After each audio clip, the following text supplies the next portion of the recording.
Hello, everybody. John Walters here again. My guest today is Alex Krainer, whom I've had on before, and we've talked about various things to do with the geopolitical world. He's been making some really interesting points in recent times about all kinds of things, including, the viability and future of democracy in Western civilization, I guess. But I'd like to start off, Alex, today by just maybe visiting briefly the current state of affairs in the context of, President Trump's, we just passed the 100-day mark, and the general state of, I suppose, turmoil, really, uncertainty with the various wars that have been going on, countless wars, actually. It seems to me there's more every day. You always seem to be, where I'm pessimistic sometimes, you always seem to be optimistic. Are you at the moment in that frame of mind? Yes, I'm afraid I am optimistic, John. Oh dear. And apparently it's incurable. But I'll tell you why. I'll tell you why. I've been observing things kind of come out of these globalist think tanks and organizations and governance structures, and then fail one after the other. And starting with before the pandemic, but particularly starting with the pandemic, the kind of new normal that they had in mind for us is and we were promised that there was no going back to the old normal. It was 5 years ago, things looked extremely dystopian and extremely discouraging, and it all disintegrated, it all fell apart, and now we're living back in the old normal. And I watched that happen, and I watched, you go through extremely discouraging developments, and then somehow, they derail, and nothing happens. And so and then the war in Ukraine, the war against Russia is failing. The things that are happening in the Middle East are absolutely horrific, but I think that even there, the globalists are losing. The election of Donald Trump, I think that's a good thing. The fact that the Russians and the Americans are now back on talking terms, that's an extremely good thing. That's one of the most important things that could be happening at this moment. And so, in spite of the fact that some of the developments look extremely disheartening at the moment, I watch them all in fullness of time kind of return to something that's an improvement. Oh yes, the decolonization, the progressing decolonization happening in Africa. 18 assassination attempts against Ibrahim Traore that all failed. I wanna be careful about that one, because it's probably easier to kill a man than to keep him alive if these powers that be decide to do away with him. But regardless of that, we see a very, very broad-based support emerging, and yes, awareness building up that was never there before, because up until these times, we depended on the printed word on radio or television for our information. And at those times, controlling the narrative was much, much easier than it is today. And we can see also from the reactions and the tantrums from people like Ursula von der Leyen and John Kerry and Alex Karp, the CEO of Palantir Technologies and so on. They're throwing these tantrums about misinformation and disinformation and losing the intellectual battle, and saying that that's not the sideshow, that is the real show. And I think that the real show is where we're winning, in spite of the fact that we're still facing strong headwinds. But I think that we're still moving in the direction that is improving the state of the world overall. How do you see the Trump first 100 days in that context, because it seems to me to read ambiguously. You know, there's a lot of good stuff, and then there's the occasional blop of bad stuff. You know, there's the mRNA stuff. You know, there's the things that you know. Suddenly these guys appear in the White House, and you kind of wonder where on earth did they come out of? You know, and they seem to be treated as being important people. And it's almost as if there's another subtext going on parallel to the subtext, which is the MAGA subtext, and so on. So how do you feel about that in general? Okay, so two things. I think that the fact that Donald Trump is in the White House today is already a very good thing. That's easy to take for granted.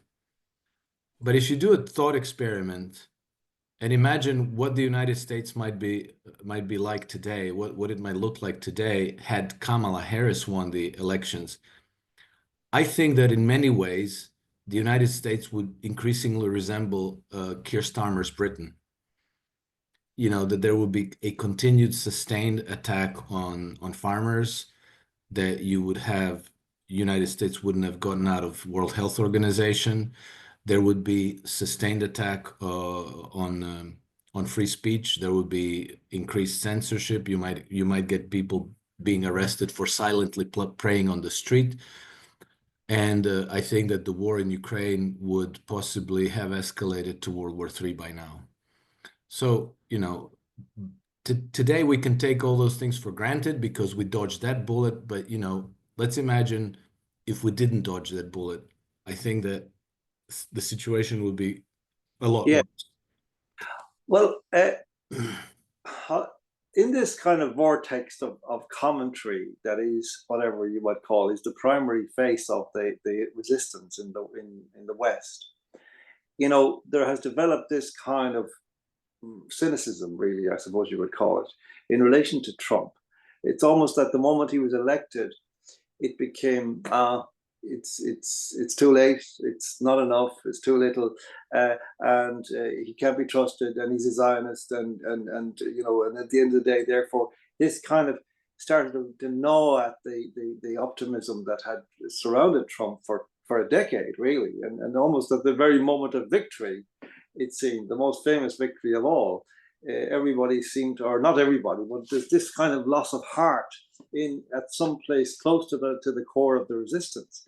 And I wonder, did you notice that, and what did you feel about that?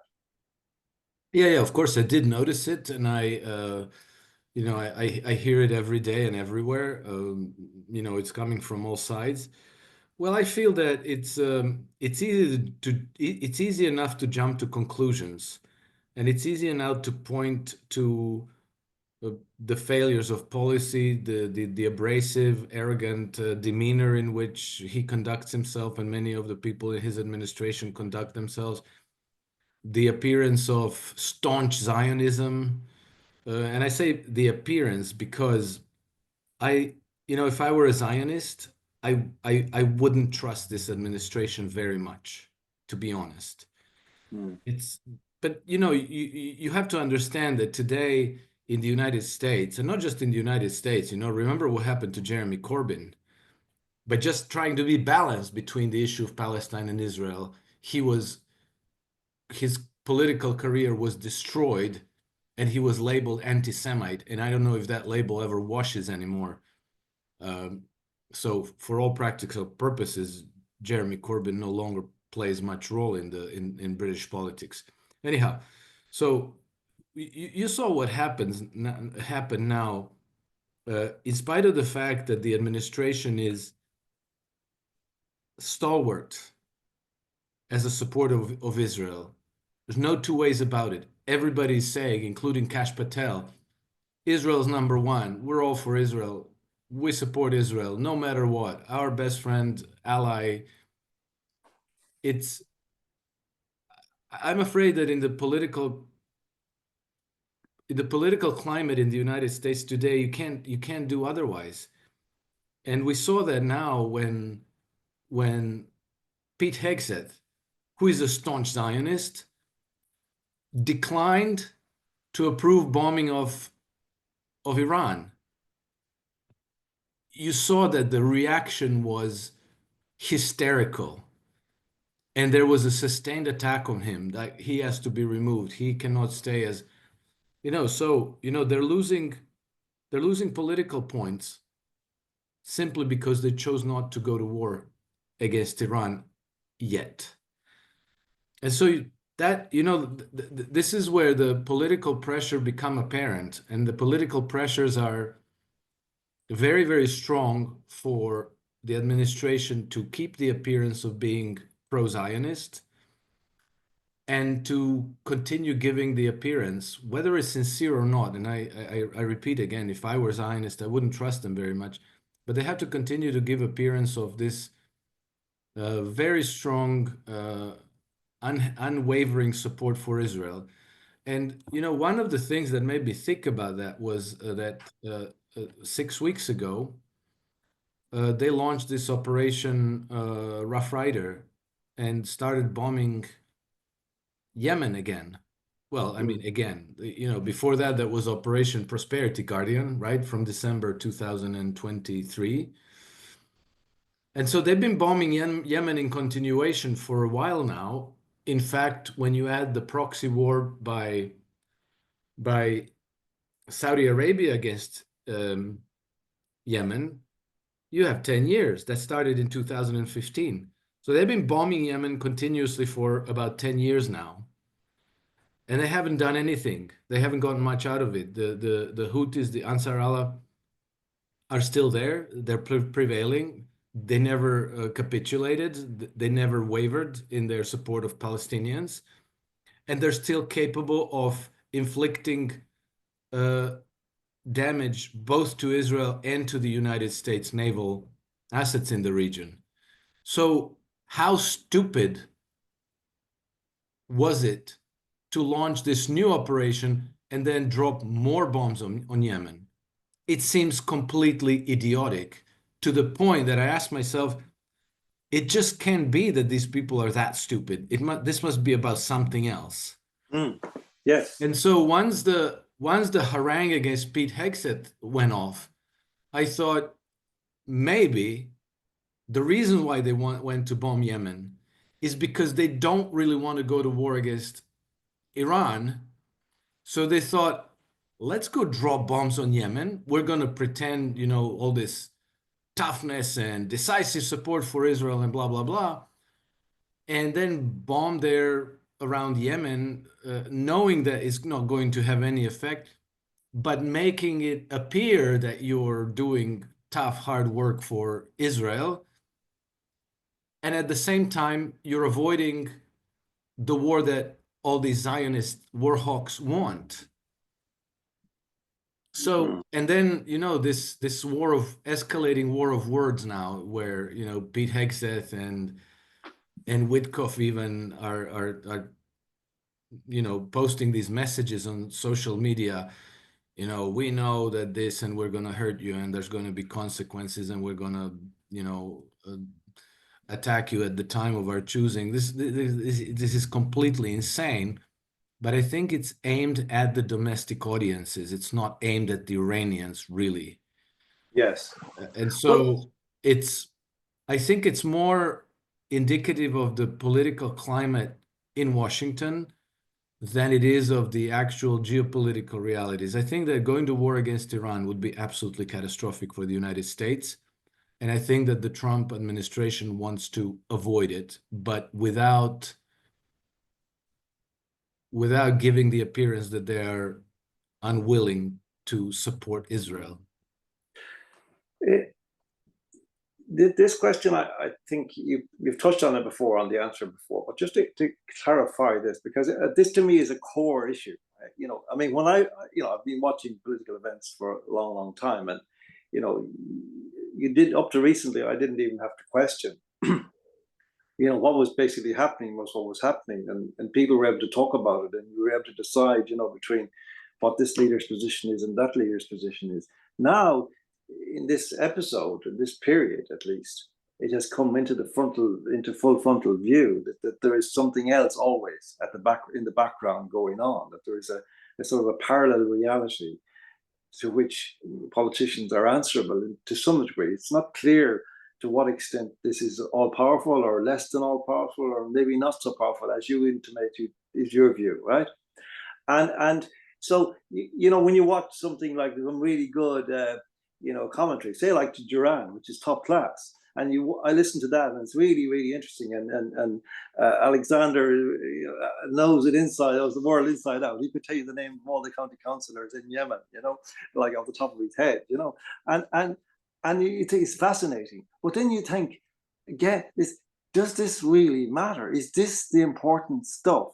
What we're seeing, the actors, the players on the pitch, are they the ones who matter, or are the guys up in the back room or in the grandstand calling the shots all the time? How do you see that, really? I mean, can you be clear as to this idea? For example, I was talking to a guy the other day, and he reckons like that, there's about 1 million Satanists in the world, and they're the top tier, right? And underneath them, there's the bankers, and underneath them, there's the politicians, and underneath them, there's the NGOs. And that's the kind of hierarchy of power in the world now. And that's what you need to have in your mind's eye as you're listening to any discussion. How much of this discussion is actual, how much of it is acting, and how much of it is theater, as it were, and how much of it matters.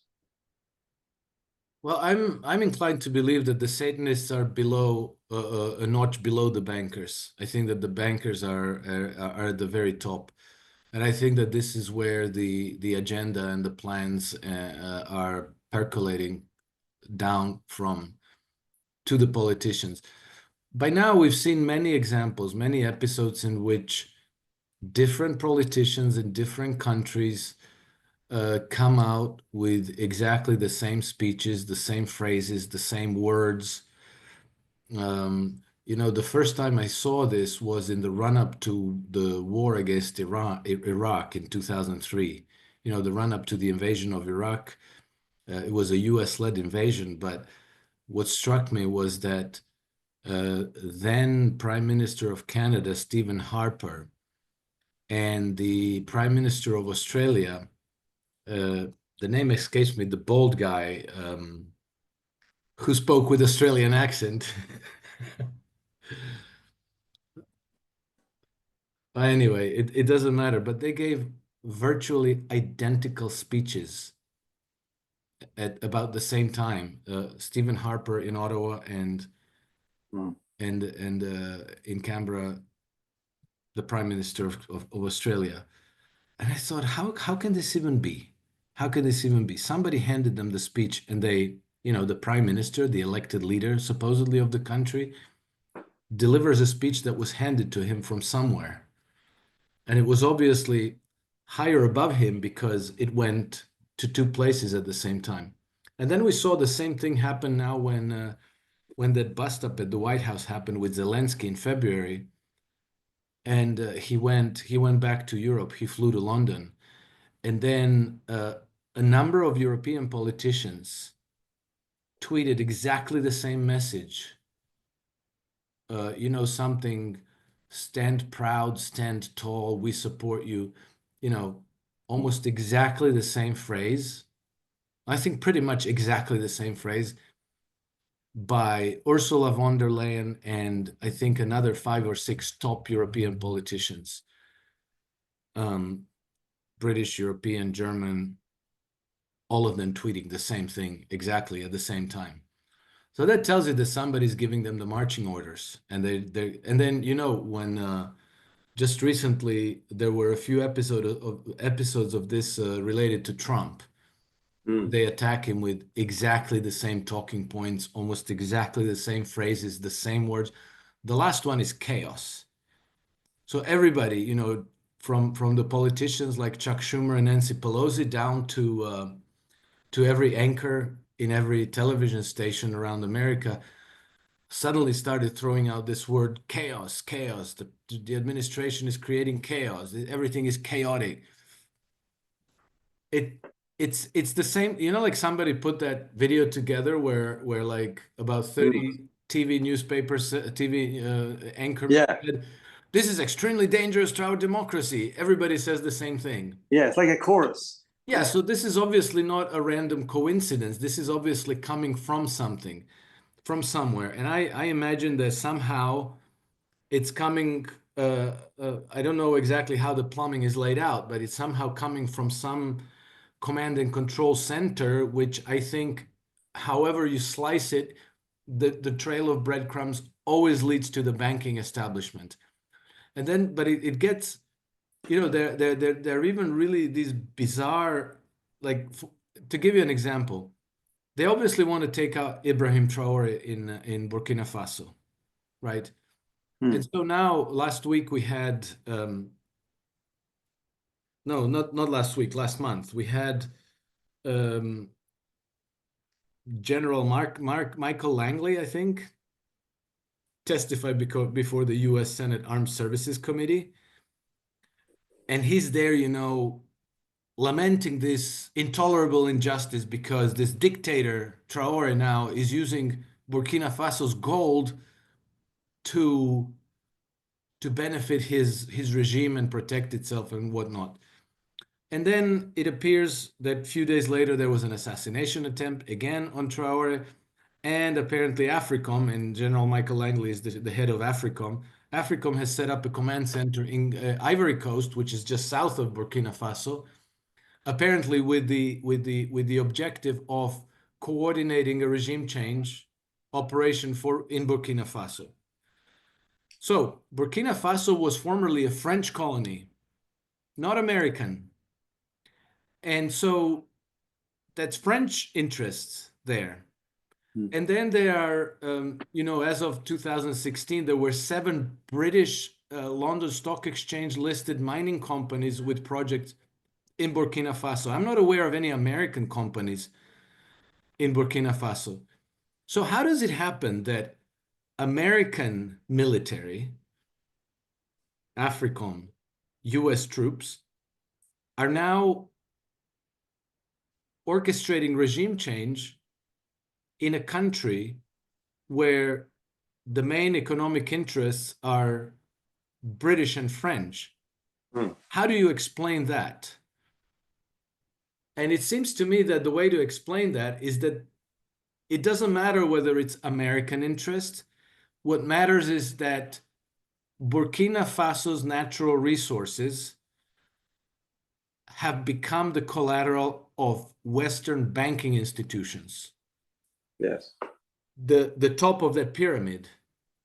And then somehow they still have decisive influence over not only British and French troops who can't do anything to help these banking interests, but they can still, on some kind of an autopilot, go and carry water for they can make American troops carry water for them, in spite of the fact that it's the wrong country, it's not the same country.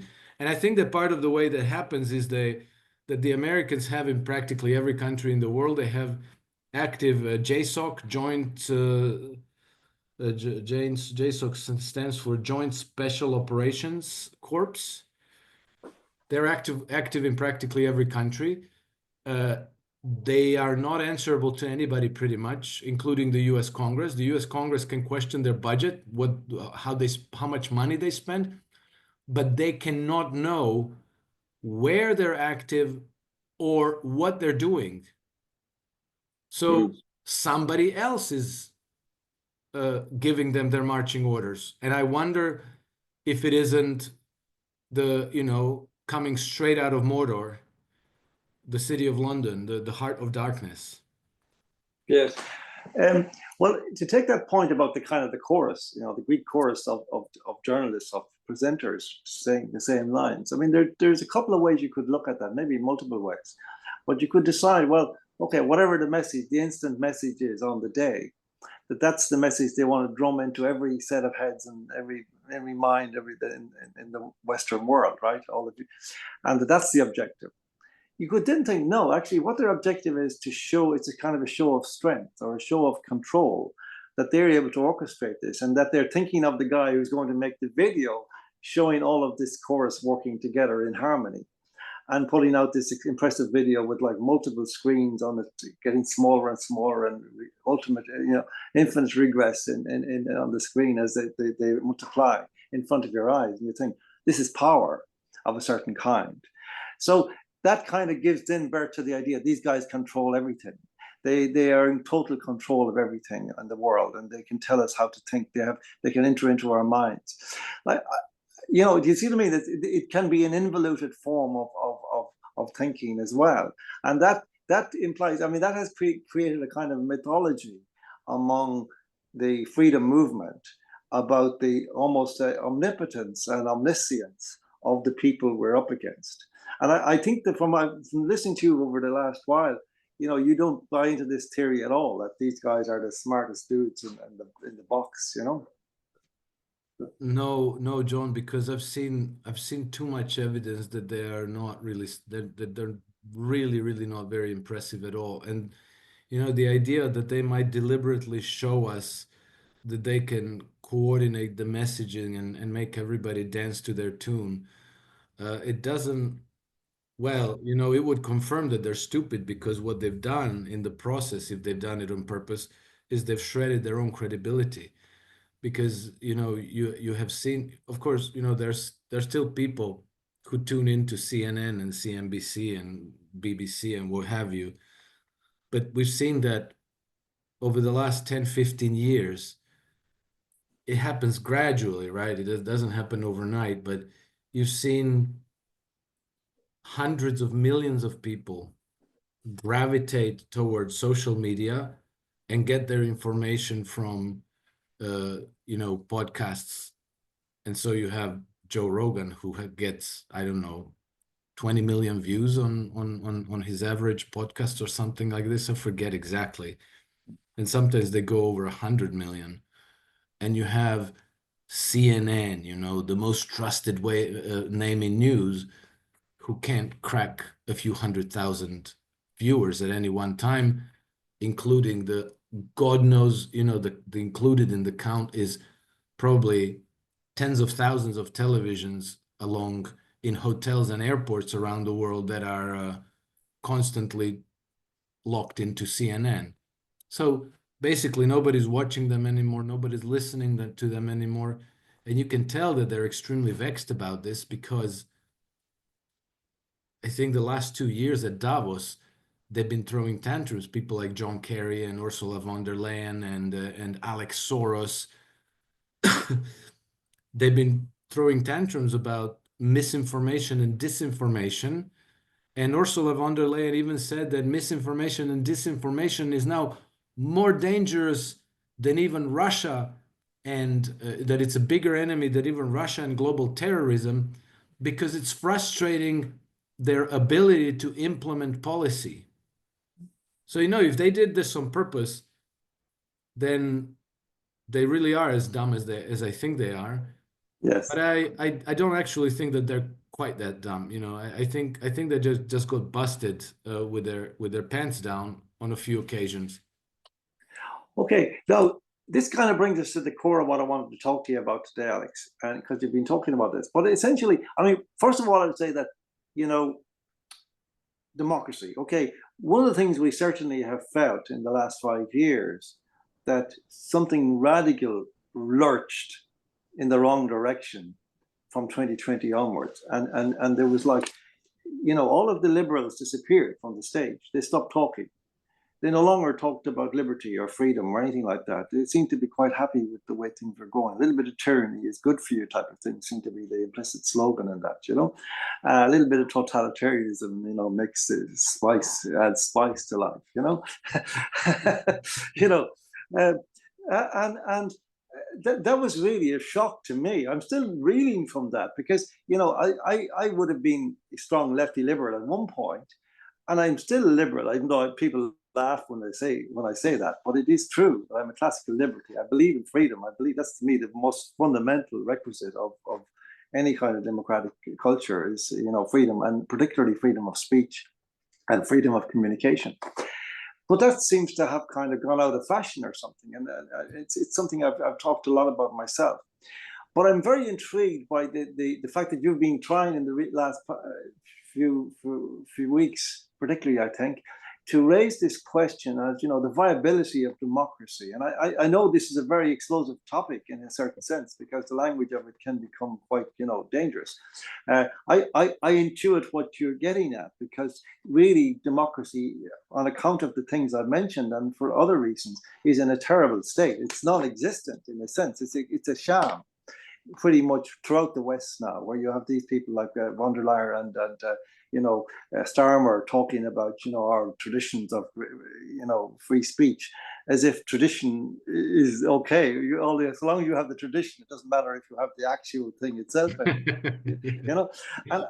And so I'm very interested in that. And I wrote an article recently myself, not on your idea, but on the general kind of, I suppose, this guy, Curtis Yarvin, I'm sure you've heard of him. He's been talking about the idea that, America needs to embrace kind of the possibility of dictatorship.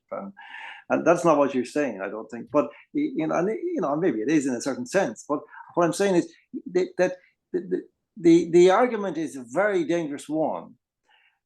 Now, what I've seen in the context of the Trump administration, in a certain sense, accords with what Yarvin is kind of talking about, because you have this kind of big tech or medium-sized tech in the form of Peter Thiel and people like that hovering around the Trump administration. Musk, of course, also, who is an ambiguous figure, no matter how you see him, like in how much his personality may appeal, and it does appeal to me. I find him a very charismatic guy.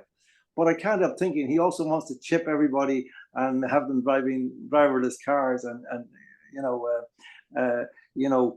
surveillance, satellite surveillance, minute to minute and so on. So there's a certain element of in the world now where I felt that the more they take away democracy, the more they talk about democratic values. And I think that's kind of what's been you've been trying to address. What, you see, isn't it true? I mean, the word democratic, it's like a mantra.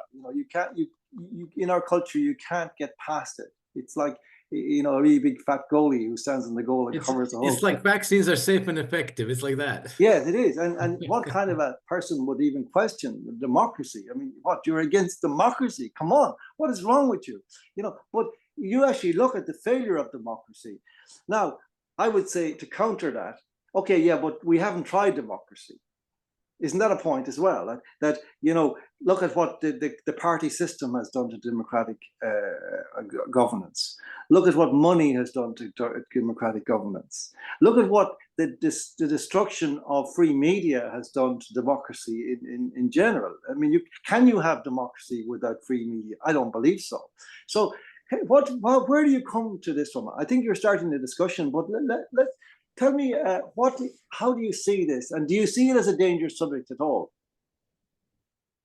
Yes, well, I see a lot of dangers in democracy as they are today in the Western world, in the so-called Western liberal democracies. Because these are fake democracies. It's merely a facade. There's no democracy in any meaningful sense.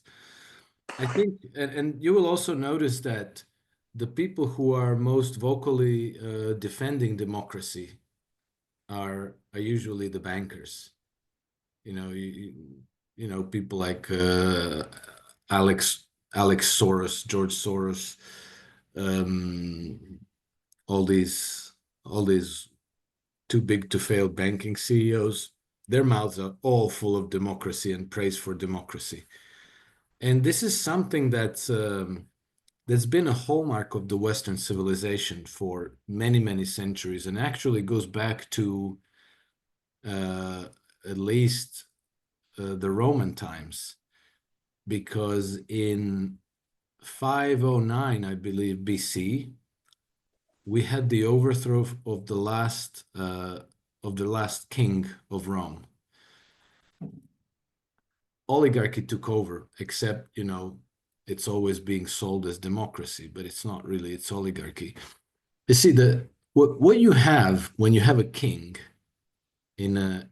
or a dictator in any nation is that the people in that nation know where the buck stops. They know who is to praise for everything that goes right, and they also know who is to blame if everything goes wrong. And so there's no confusion about where their grievances should be directed at. Whereas in democracy, we're giving this illusion of choice and we're being strung along from one election to the other, and the policies continue, the forever wars continue, the chronic state of crisis, the rising poverty, it all gets worse and worse and worse with years, but you don't really have anybody who's truly accountable for any of that. There's, you have Rishi Sunak, terrible Labour government, Tory government. Now we're going to vote for Labour, and you get Keir Starmer. It gets even worse. And now what? They're going to vote for Reform UK, and they're going to get Nigel Farage control the position. It's going to stay the same. Nothing's going to change, and it's been that way forever. Mm. And where I think that the best example where you had a true sovereign, an authoritarian leader, displace the oligarchy is Russia. Because after the Soviet Union fell in 1991, the Western powers helped Boris Yeltsin come to power in Russia. Boris Yeltsin was sort of Zelensky type figure. He was there, he was working 2 hours a day on average. He was drunk most of the time, and he was just signing any decree that these Western advisors put in front of him. So they had free hand in Russia. Mm. And in the end, it turned into the biggest pirate raid ever orchestrated. Hundreds of billions of dollars of Russian wealth were stolen. The country was run by an oligarchy of bankers. They were all trustees for Western banking interests, but it was called Senbankirshchina. Okay, so that's the rule of 7 bankers. So these were the country's biggest oligarchs, and they were all bankers, and they were boasting that they're running the country, that they can at their discretion nominate and fire state ministers, that the government officials have to do as they're told, or else they're not going to be government officials anymore. And Russia was a complete basket case. Russia was an absolute disaster. It was on the verge of collapsing as a country. So then Vladimir Putin came to power in 2000. And very soon after Vladimir Putin came to power, he brought all these oligarchs to a meeting at the Kremlin. And he told them, look, you stole what you stole. It's yours.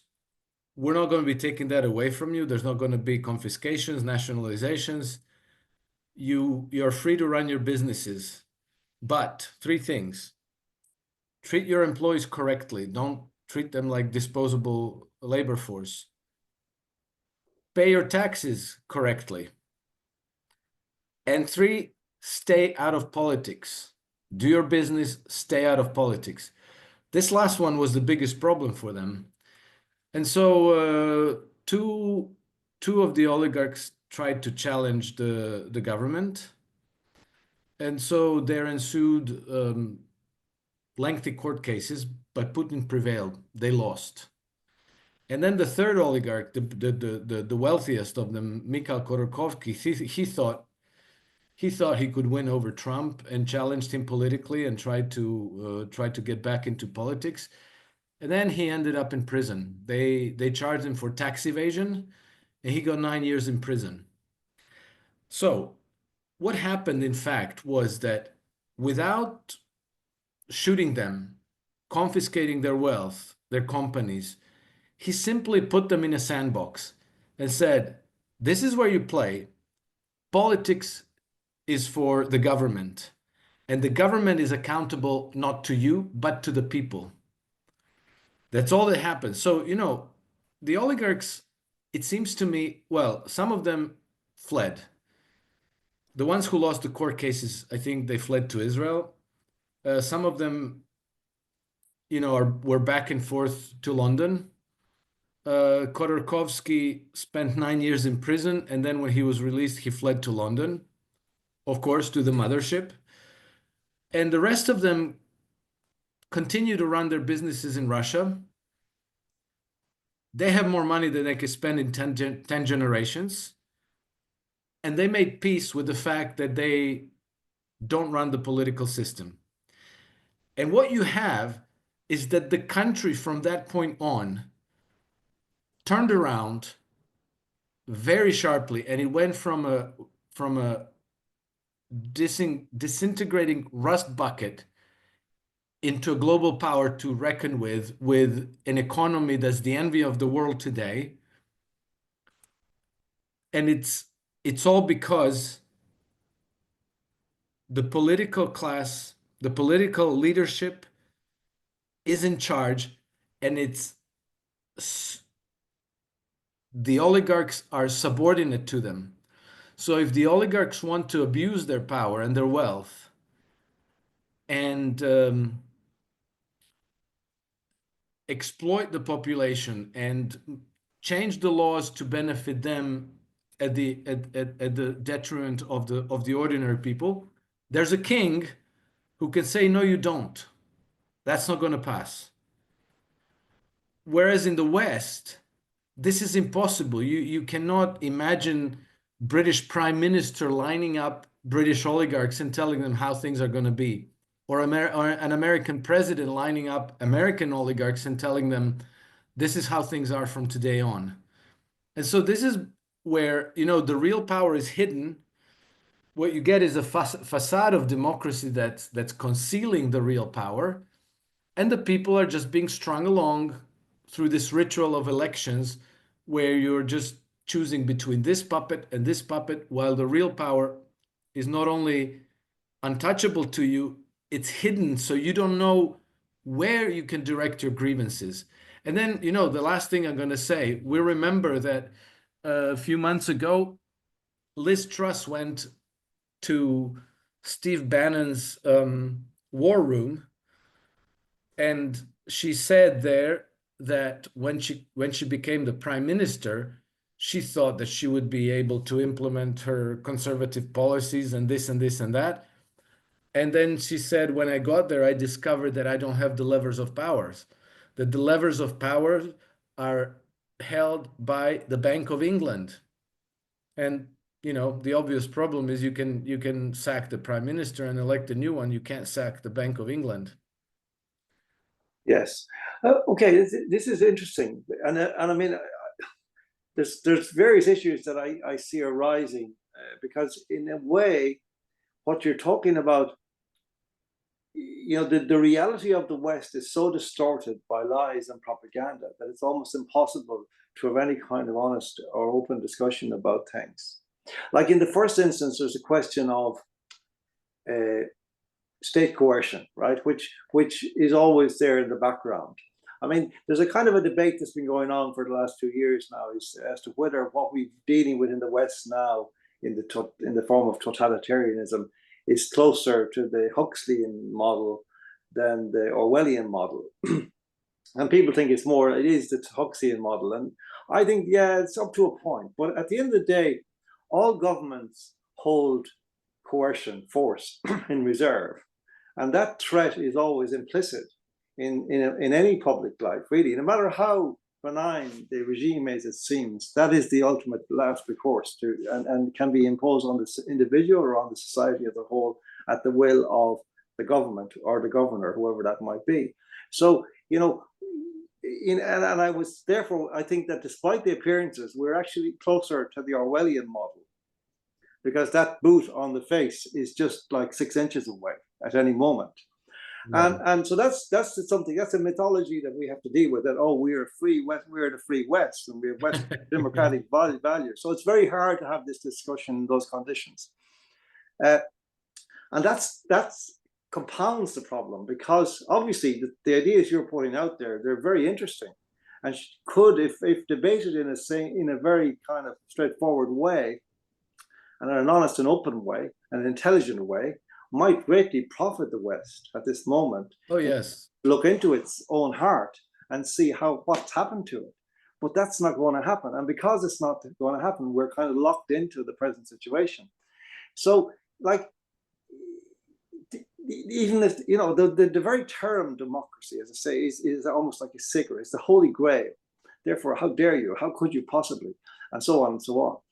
The word dictator, for example, you used it there, and you monarch. These are dangerous words in a certain sense. They're explosive words, I should say, sulfuric words, you know, in a democratic supposed culture.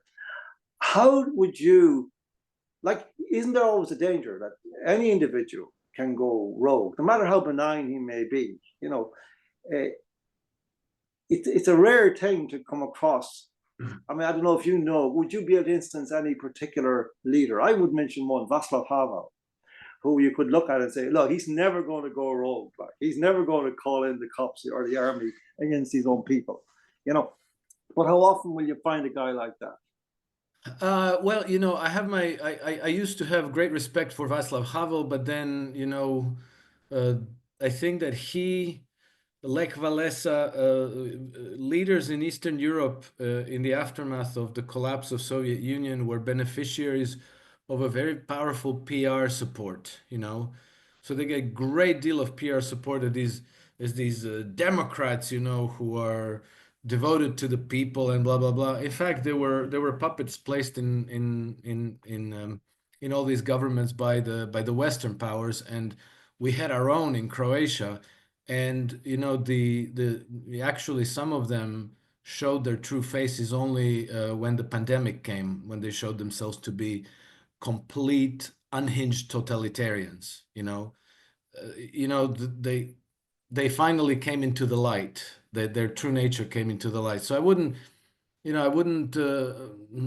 Well, any of them. Havel was never tested like that, I concede. But if you read his material, the essays, you know, it seems that his ideas, at least, were well intentioned, wouldn't you say? Yes, but you know, I don't buy good intentions. You know, the path to hell is paved with good intentions always, and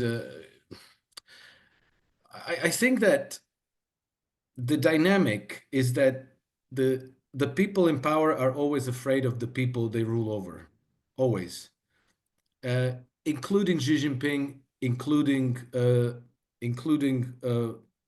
how do you call him, Vladimir Putin.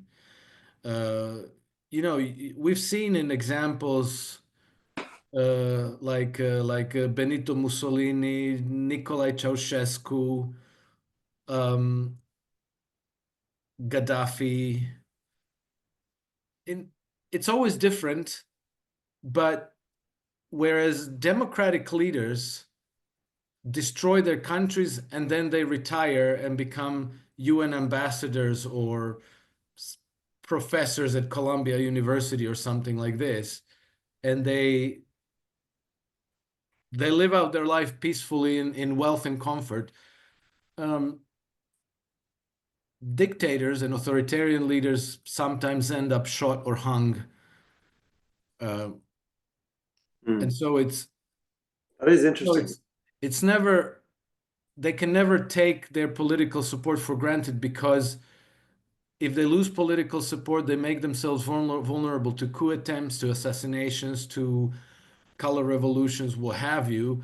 And you know, even through Vladimir Putin's tenure in government in Moscow, you saw that on a few occasions things were touch and go. For example, 2014, the Russian people wanted Russian armed forces to intervene in Ukraine.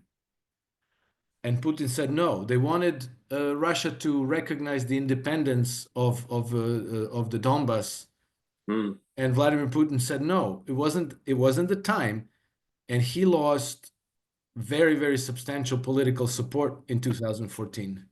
Yes. And then in the West, it was perceived that he could be possibly regime change through a color revolution or something like this. Anyway, so the dictators, even if it appears, in the Western culture, it's been made practically a cultural artifact to always believe that autocratic leaders would be these evil, unhinged, abusive dictators and tyrants, who would 100% certainly be oppressive towards their people. This is unjustified. This is an artifact of our culture, which has been kind of brainwashed into our minds in the same way as democracy has, as vaccines are safe and effective, Putin bad, Xi bad, Orange man bad. Orange man bad. Like it's all these things that we kind of think we understand and know, but don't really question, and we should. Well, you see, isn't this an issue? You see, Putin is a perfect example because you've described exactly how effective he has been as president of Russia, and how good he has been for his own people, and how decisive he has been in defending his own people in the Donbass and so on, and in Crimea, and going immediately, prudently, but nevertheless, as he felt was prudent to do. Yet you walk around the West, try to meet anybody in Dublin or in London who is going to agree with you.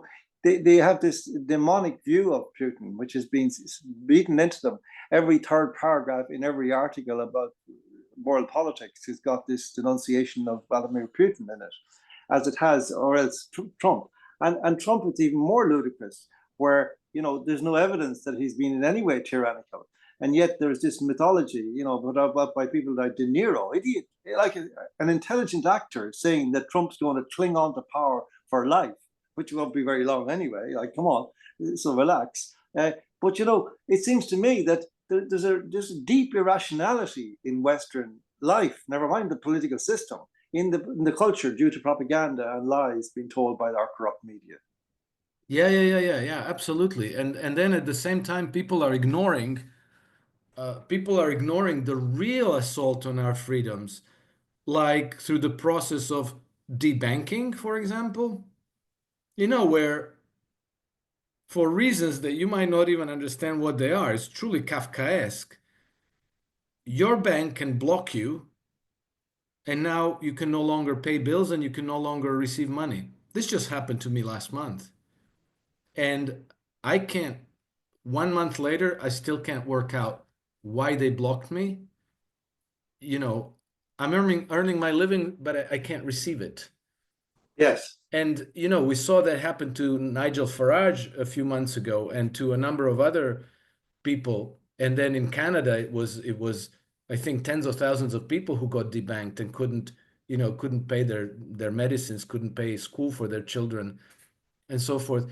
So if somebody can do this to you without any due process, without any, like they just put you on the list and you're toast. There's, in a free democratic society, somebody would have to press charges against you, right? Formulate a credible case, and then go through the whole prosecution process. You would have to inform about what you've done wrong, what you're being accused of. You would be given the opportunity to defend yourself before your freedom was limited in any way. Whereas Yes. now a bank can just, like that, snip, cut off, and now this is, until it happens to you, you can't quite understand how debilitating it is, because then you tell yourself, okay, so I'm doing this and I should be, I have a business, I could be developing my business and this and this and that. And now suddenly you realize, what's the point? What's the point if they can just cut me off like that and completely... Yes. But here's the thing, to Alex. This is manageable. This is actually a kind of a parallel track within our democracies where these things are done, and banking is certainly one of them, but there are others. You know, I've recently published a book and I want to have launches of it in various parts of Ireland. You know, I can't get venues to hold on to the gig for like any more than a few hours until somebody calls them up and tells them, no, you can't do this. You know, and most people, if I tell this any more than if you tell people of your situation, they say, oh, that couldn't be happening. Or if it is, you must have done something to deserve it. Yeah, yeah, yes, yeah. Exactly when my book Grand Deception was banned in 2017, all my friends, you know, like the people I worked with, my colleagues at work, they were all, but what what's in the book? Mm. And I'm thinking, like, what do you mean what's in the book? Whatever it is, I supposedly have freedom of speech, and they banned my book Yes. and then stole my royalties as I well. know you must have said something, Alex. I must have deserved it. Yes, I must Yes. have deserved Yeah. it. But You that's, you see, know, like it's incredible that that's the reaction. You know, I was kind of taken aback that people, almost to a person, they were like, "Oh, well, what did you write in it that they banned it?" so you might actually, in relation to the so-called democracies of the West, you might actually invent a term, something like shadow dictatorships, that they're actually, Yes, exactly. you know, and that's the reality of them. But getting that across to people, you know, that idea of, oh, they wouldn't be doing that. That's not what. No, that's not possible. You know, and so this is the thing I'm kind of wondering, Alex, like, how realistic is this discussion in our present situation? Or can you think your way through to a means by which we might reach that point at some future juncture?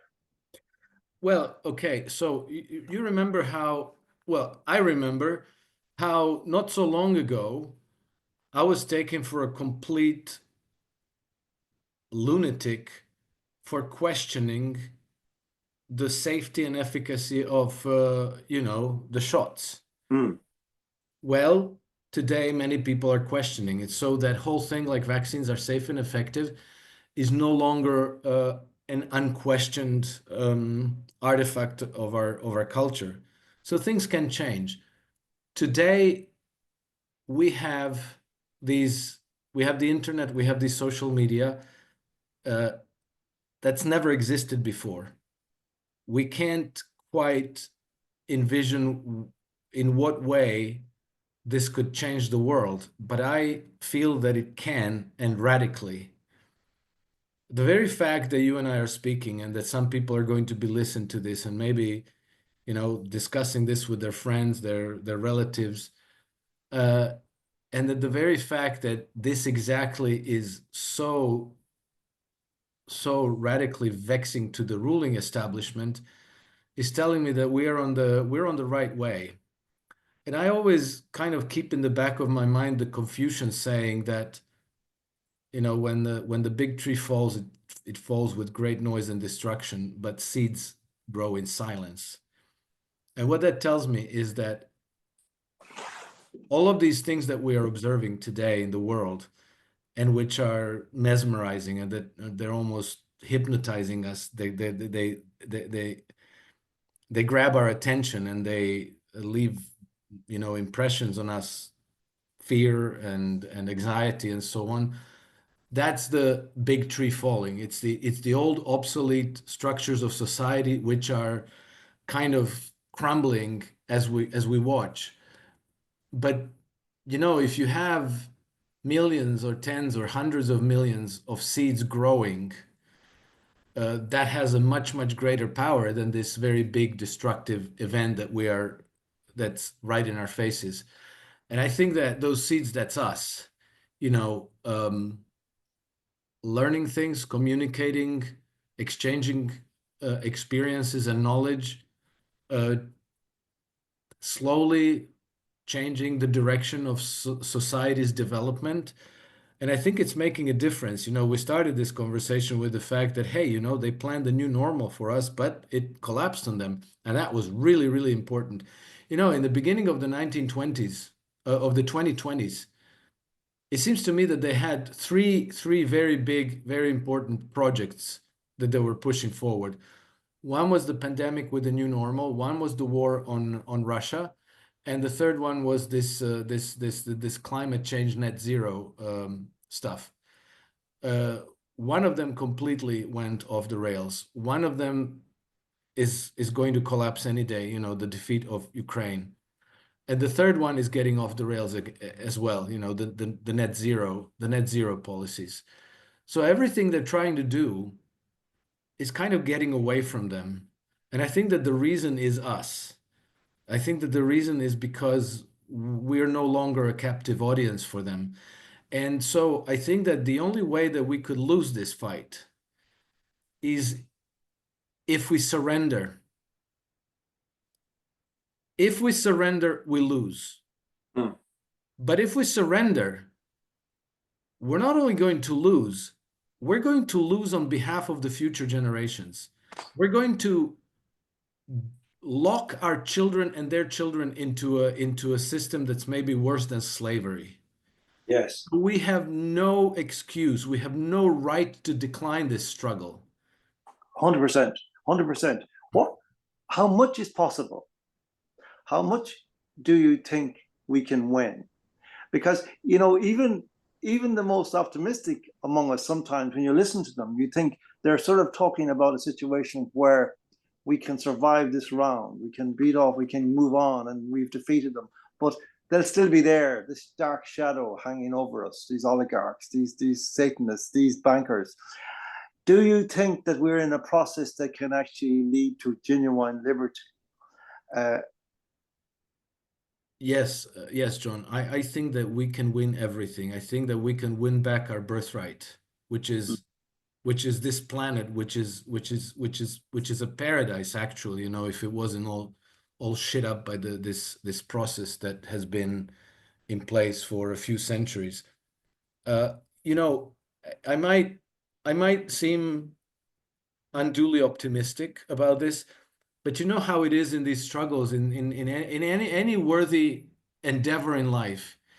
You know, your progression when you start towards a certain goal might be very, very slow, very, very incremental, with lots of discouragement along the way. But over time, it gains momentum, it gathers pace, and it starts to become the progress starts to become much more rapid, and then you have a takeoff phase. And I think that we are at the early stages. You know, we didn't get the internet really until about 20 years ago. Well, we got it earlier, but it was almost, you had to be an engineer to use it. But you know, the real use of internet we have about 30 years, let's say. So that's a completely new thing. And then the social media didn't take off until 10, 15 years ago. Yes. And so what we're doing now has never been done before, but it's impacting everybody who's participating. And we're talking hundreds of millions of people. I mentioned the decolonization of Africa. You know, once upon a time, some African leader would stage a coup. He would start to, you know, land redistribution. He would nationalize some industries, and then he'd get shot. And that was the end of it. Now it seems in Africa, all eyes are on Ibrahim Traore. And you see that there's an absolute flood of African podcasters, bloggers, citizen journalists who are posting stuff on X, on TikTok, on YouTube, all over the place. And now you have like this groundswell of support for Traore. And you have other countries who are realizing, you know, maybe this is the way. And so then as a result, you have, I think, what was it, Ghana now threw out a bunch of, Algeria threw out a bunch of French diplomats and you know, from their embassies and consulates.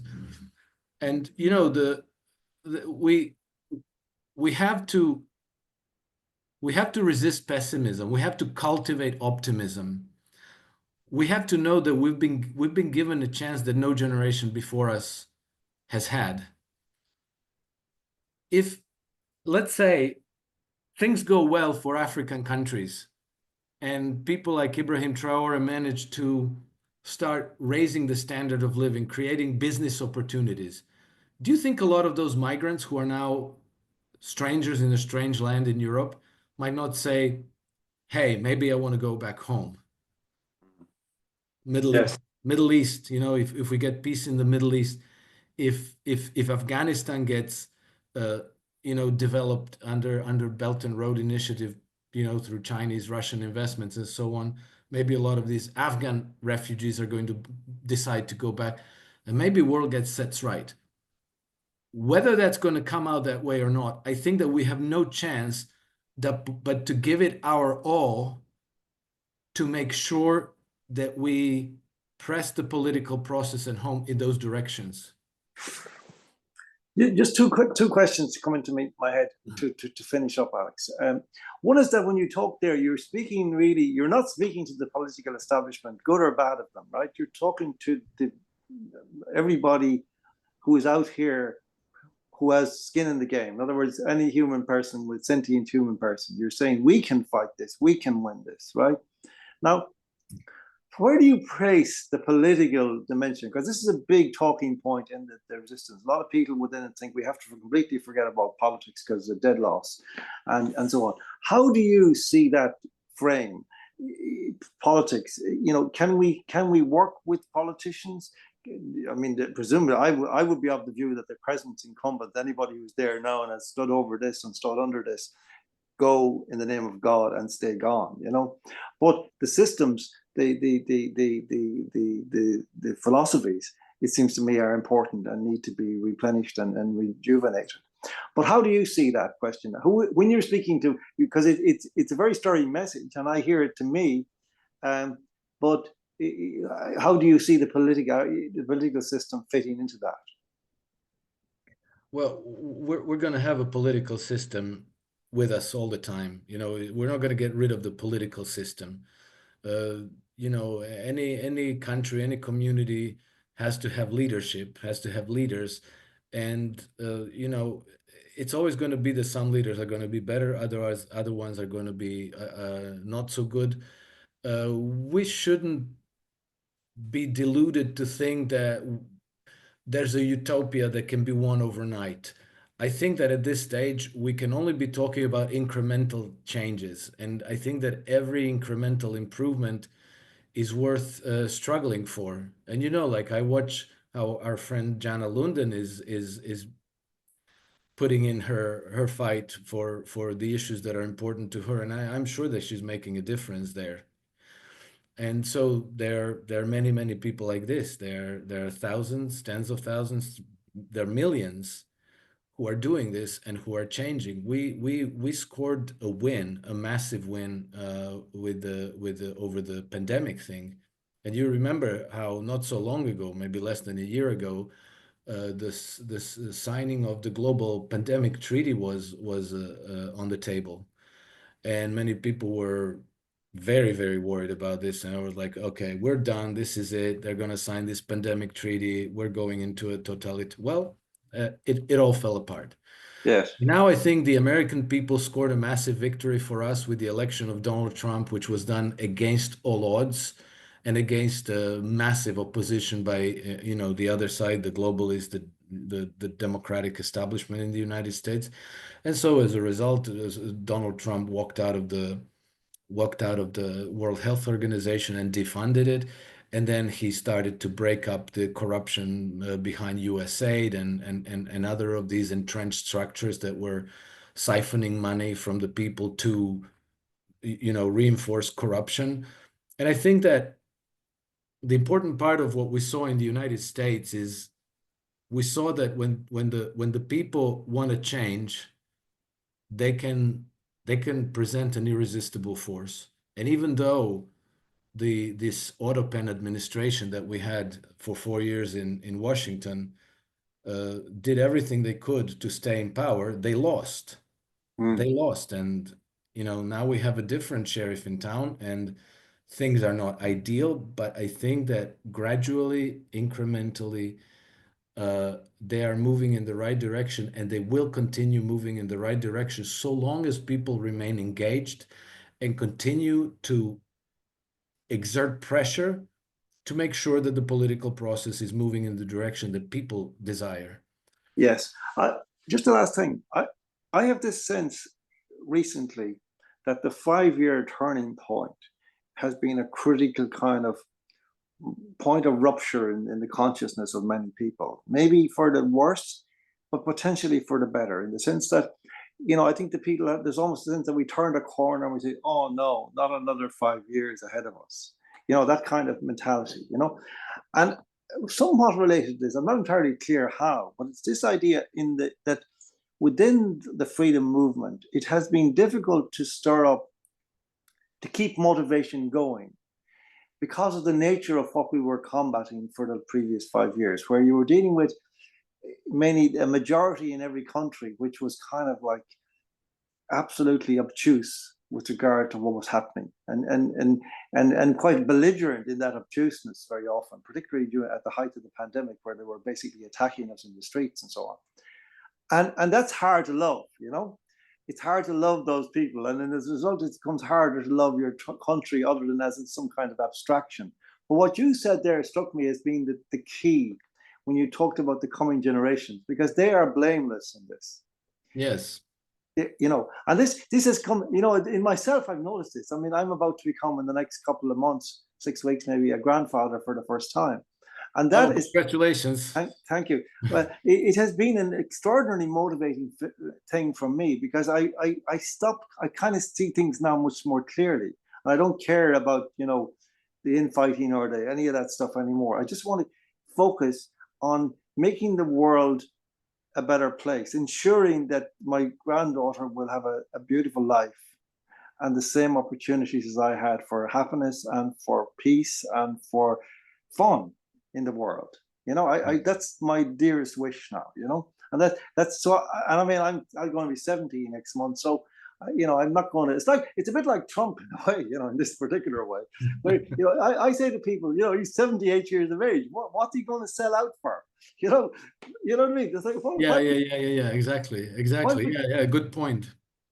So I'm convinced that no matter what appears on the surface, underneath he's got a cunning plan. And he knows what you know and what I know, probably better, much better, maybe, than either of us. But, I do agree. I don't think that he has a plan, John, but I think that he has a mission. And maybe that's a technical distinction, because plan is something that you thought through and formulated, and then step 1, step 2, step 3. Mission is like, I want to go in that direction, and then you kind of careen from one obstacle to the other. I think it's with regards to Trump, I'm inclined to be supportive, because like you, I think he has no reason to sell out.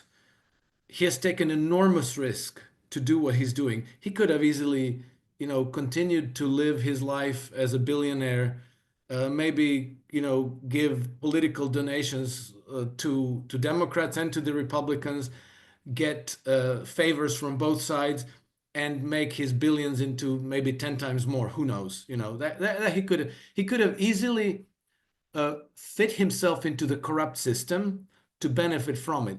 He decided to take it on. I think that knowing the nature of the opposition, how absolutely vindictive and vicious they are, is that I think that he understands that he's taken the risk not only with his own life, but he's taken the risk with his family's life and future. Because remember, like in the 1860s, the Russians are scuttled London's plan to partition the United States and turn it into two weak client states and balkanize the American peninsula. And then 50 years later, the whole family was massacred on the orders of Jacob Schiff from New York. So they're extremely vicious, they're extremely vindictive, and this fight is not for the faint of heart. He took the fight on, so credit to him. And I'll also say another thing. In 2018 or 19, Sigmar Gabriel, the then foreign minister of Germany, said that the relationship between the United States, he was absolutely right about this, the relationship between the United States and Russia is by far the most important relationship in the world to assure peace for the world. And the Biden administration and the Obama administration almost completely destroyed that relationship. And Donald Trump came to power. He picked up the phone and he called up Vladimir Putin and started reestablishing that relationship. And he's trying to have a constructive, cordial relationship with Russia. That alone has pushed the risk of World War III a light year away.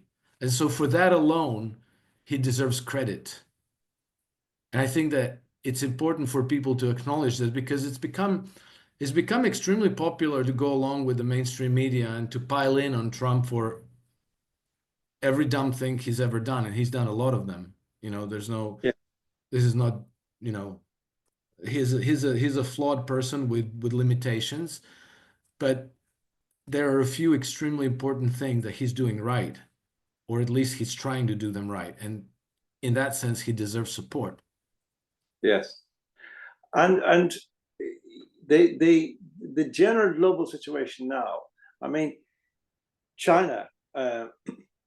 That it's an ambiguous situation, because it's unclear as to the relationship between economics, trade, and so on, and the potential for bellicosity between the various powers. Like how do you see what is the key to that from the point of view of the West, in the context of trying to mop up the mess that's been left by the Biden regime, which is pretty appalling overall. The state of the world geopolitically it's in rag order after those 4 years, isn't it? And those crazy people, Blinkens and Newlands and all those people, who basically seemed like they wanted war at any cost.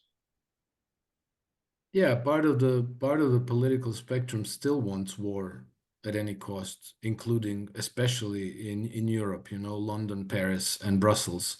Mm. But I think that let's say if the good relationship builds up between Russia and the United States, I think that the United States will transition to embrace the multipolar integrations. They pretty much said so explicitly.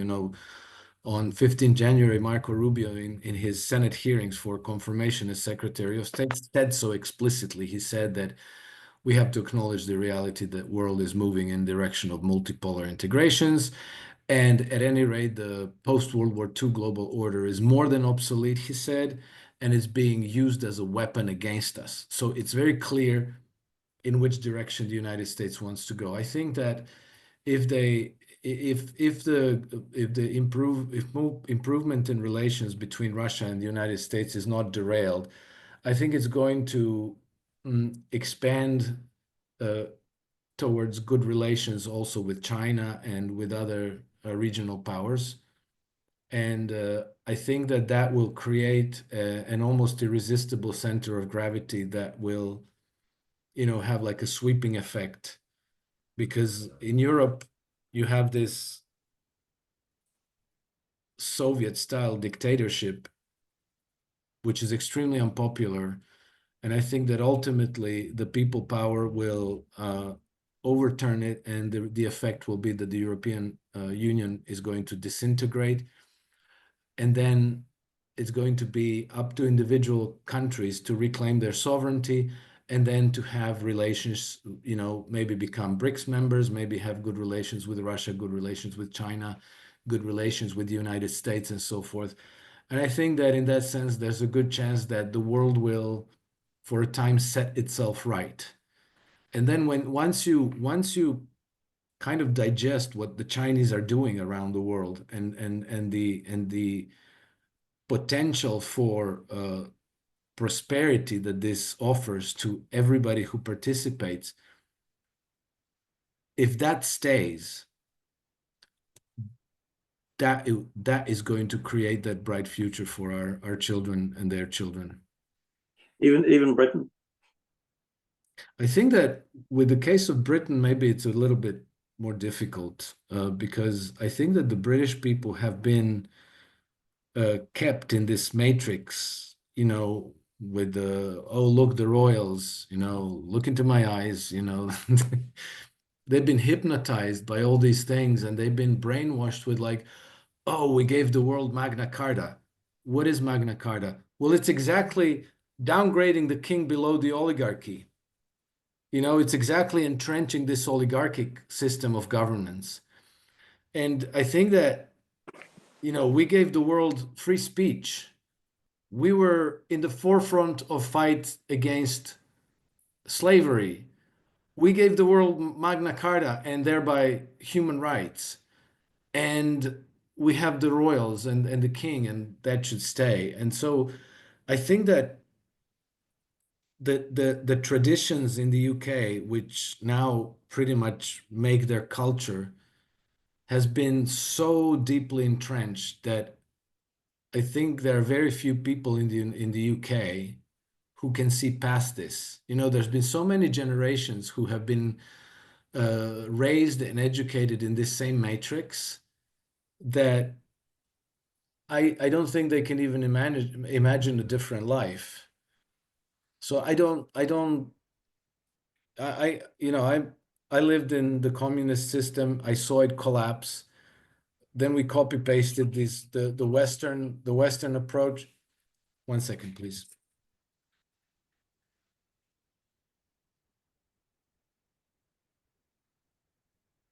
Interview, Tico.